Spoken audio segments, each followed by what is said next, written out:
What's good with YouTube? You already know. Big Flacco with a convict's perspective, and I'm gonna smash, dash, and slide on through with a little bit of energy. Please hit the like, subscribe, comment, do all those things to help support this channel, and hit that bell notification for future fire content. As you can tell by the title and thumbnail, we're gonna talk about a carnal that he's a carnal now, who's always had Buzzard luck, man. Not a bad dude, man. I've met him a few times. But ever since I've known him, man, he's always been in some situations that, man, you're like, how the fuck did he get put in those situations? Okay, we're talking about Larry Conejo Lucero from Gilroy. Now, I first heard about him in the '90s, right?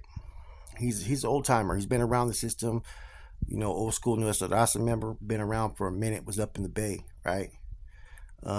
He was always aspiring to become a carnal, and it took about maybe 7-10 years for that to basically get stamped, man. There was a time period when he was recruited and there was a lot of illegitimate findings in his recruitment, that filters that came out around the same time as Carlitos, right, addressing that his status was not that of a carnal. And it wasn't that he wasn't competent or capable, because he was a hardliner. If anybody knows him, he pushed a very hard discipline type of fucking line, which is the kind of line I used to push. So I got along with him. He was okay, you know.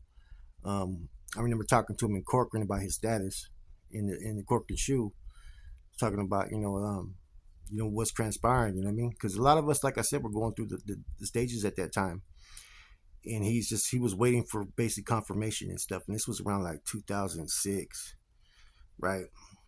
But prior to that, man, he steps into a household, county jail, and he's one that can pretty much hold a ranking position, man. He, as a bro, he was pretty much had a lot of influence, and sometimes he would stick his nose in issues he wasn't supposed to. But that just was him. There was a couple of movidas that happened where he didn't know the individual was an undercover carnal, and he tried to fucking get involved in the issue, and he pretty much got some fucking backlash for trying to do so. Anyways, so he has Buzzard luck, right? His Buzzard luck is so bad right now. He's currently in Centinela. Put it that way. He's one of the few carnales or homeboys out of a whole bunch that is down there in Centinela prison. That's how fucking Buzzard luck he has. He's been caught in Tracy fucking fishing with fucking RBs, right? Razor blades. He fucking got a third strike on that. Eventually he beat that case, but that's the kind of luck he has. He was out there on the streets, got busted with 8 grams of fucking meth. You've been to prison, you've secured fucking knives. How the fuck you get caught up with 8 grams of meth on the streets? I had no idea when I heard that. But the one thing that you could sit there and say about Conejo is that you were going to get one that was going to put his effort. He was going to hold his mug regardless of the situation, man. That's one thing I will say about him. He just happened to get put in some situations to where, like I said, all the tools were there. The education was there. It's just that he was there with the people that weren't in position to recruit him. So it took a long time for it to get stamped.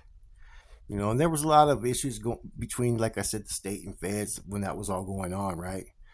But eventually he came out and became a basically regiment leader when he came out to the streets. I think he was placed to take care of South County and oversee a young NF member that just got recruited, which was Wicked, right? And this was in the aftermath of everything that happened in San Jose when I was out there. Lancho and Sammy and Charlie and all of us were out there. It was pretty deep.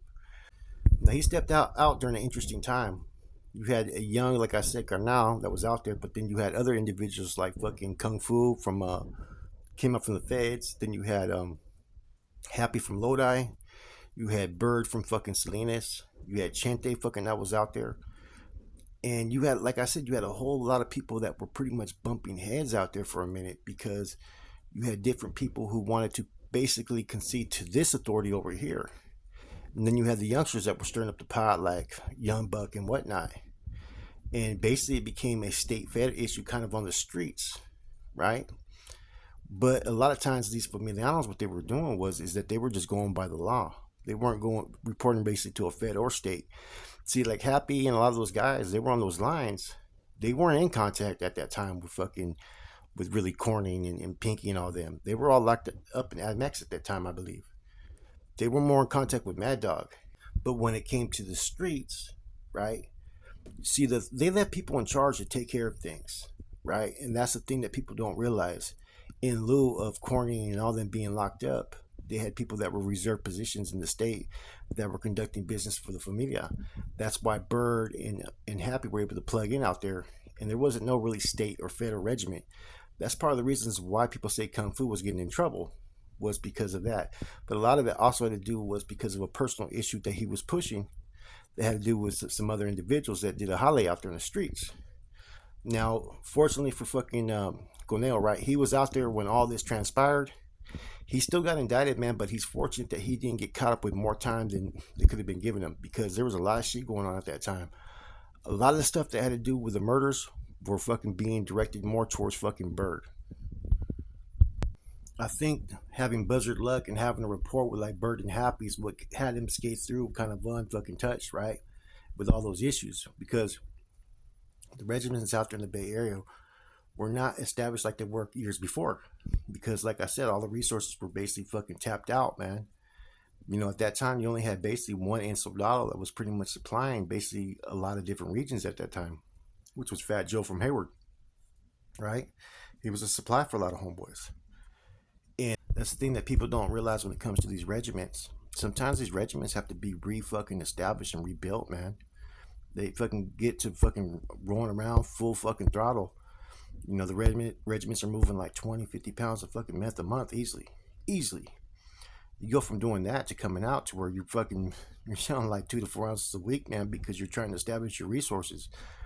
That's where they were at. That's why they were doing so much fucking crazy shit out there. They were doing fucking bank robberies and people were getting taken out too, man. There was a lot of shit.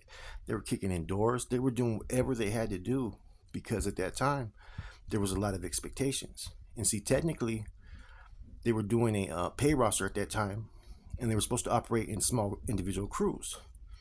That didn't happen. Like I said, what's supposed to happen doesn't always happen. Fortunately, fucking Conejo pretty much stayed in tune with the plan. He kept in contact with a lot of people in Salinas while respecting Bird and Happy, but not getting caught up in all that mess like Wicked and Kung Fu and Young Buck and all those cats got involved in. And when they eventually all got indicted, man, you know, there was a long list of people, all kinds of crazy charges. Some got indicted in the state, some got indicted in the feds. You had an indictment for the state regiment and federal regiment. That was a crazy thing. But most of the people that were with the state regiment were more towards Gilroy. And see, that's the type of pull that fucking Conejo did have, is that he was respected in his city. He was from a small town and that people looked up to him, you know. Gilroy and Morgan Hill has produced, you know, good carnales and good bros throughout the years, from Brown Bob to fucking Mousy to Black Bob to the other Conejo to fucking Little Ray to all these other individuals that I can list. Pee Wee from Gilroy. You know, like they've had a long list of individuals that were like based in a city that's in between San Jose, Watsonville, and Salinas. So, you know, Gilroy's always been recognized as a place to produce high caliber individuals because either they get caught up in San Jose or they get caught up in Salinas.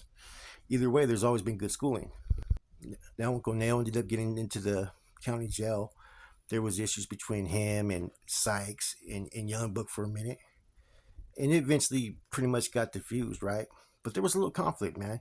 People think just because people are part of an organization does not mean that lower ranking members don't get into conflicts or bump heads. It happens all the fucking time.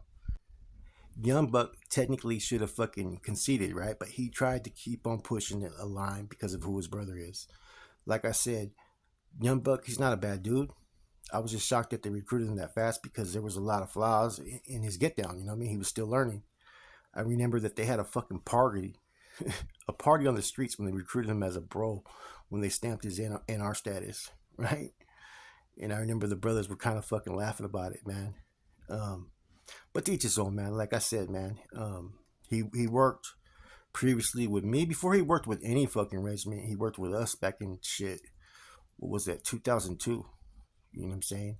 Him and a couple of cats like Roper, Boo, Kojak, um, D, and some other individuals that were plugged in with us. And that was the crew that I was running at the time. So I know Young Buck. But I know that, you know, the status got to his head and that him and Cornell were bumping heads. But eventually, you already know Cornell's been around for a long time. He was in charge of the hunger strikes. He was actually a spokesperson that was coordinating conversations with the correctional officers or sheriffs in the county jail there about the conditions and stuff, man. So that's when you started seeing a lot more interactions with NF members in the prison and the correctional staff, strikes, grievances, and whatnot.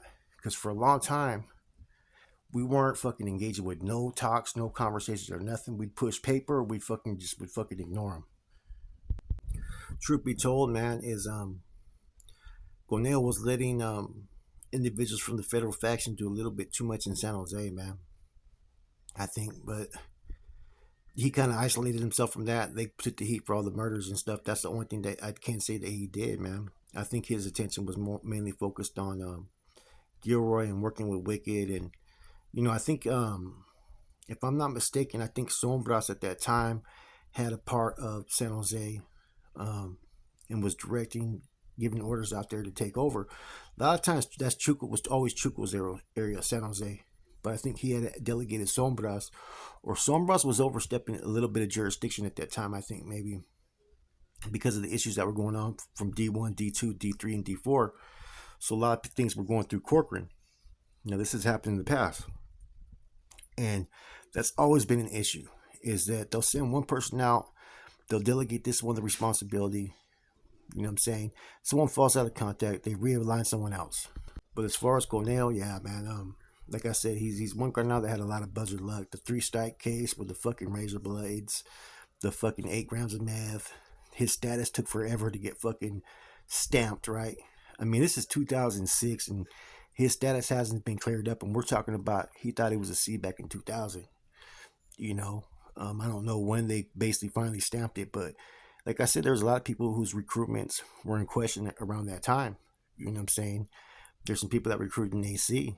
There were some people that were recruiting in Quinton that their statuses weren't being honored, basically by the feds. And then the state had their own recruitment. So like I said, there's a lot of stuff going on.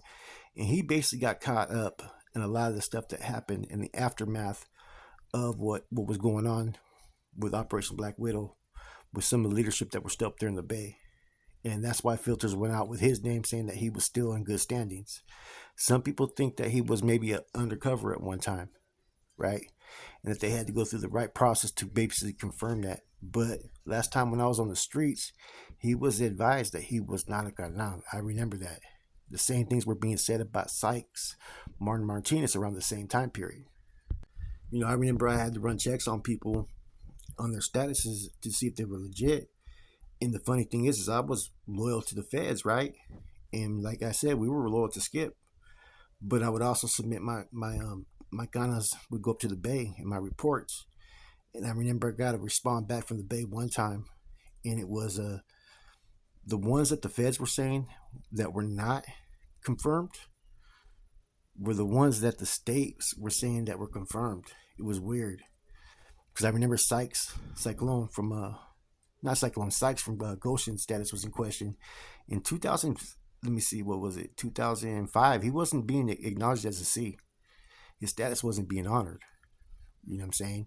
That's 100% confirmed fact because when I got to the county jail and the enter came right after, they were going to fucking strip him of his position in the county jail, and they were going to put me in position there to run the county jail and report to the regiment, pending that he was on freeze, pending that he was not a C. And then I remember that they were, some people were saying that Gonzo's status was not acknowledged as a C. But yet when I reported to fucking the Bay came back that his status was confirmed, that it was legit. Like I said, it was a very, very difficult time. Nicoyas, all these individuals, man. Listo from Santa Rosa, fucking, what's his name? Cats from Modesto all got recruited as well. A lot of people's statuses came back not legit. And they were being pulled by fucking C's that I know that were cat tubes that submitted them just to the wrong channels. And like a lot of people were submitting their names to Conejo, not realizing that Conejo had no authority at that time, that he'd been demoted. And I'm talking about Conejo from Sakura or LA. Anyways, yeah, that's one carnal we don't talk about much is Conejo, man. But, like I said, he's had Buzzard luck. He's gotten caught for the most stupidest shit, right? Been involved in some of the stupidest shit. right? Put his nose in stuff he shouldn't put his nose in. He's not a bad dude. He's not. It's not like he's a dummy. He just had that buzzard luck, man. Look where he's at right now. He's doing his time in Centinela. That just goes to show you what I'm saying. He has buzzard luck. Anyways, yeah, that was a very fucking crazy time though, man. When he was out, and he didn't really assert the control like he should have though, man. He kind of let the dudes Bert and Happy do a little too much, I think, man. But those are kind of old school carnales, man. They had about shit. Both those dudes probably had years on him as C's. You know what I mean? Bird was a fast riser, and Happy, even though Happy's had some setbacks, and he's been removed in the past, and been on BNLs before, he was still fucking with the shit. You get what I'm saying? And even though Conejo's a hard liner, he knows which angles to push and whatnot. Anyways, I think I'm gonna do a few more profiles on some C's that you guys don't know, that I know of, that I've done dealings with. You know what I'm saying? That they're not maybe as recognized, but if you're from the area, you're gonna know who I'm talking about. So with that said, Flacco Convict's perspective, I'm gone.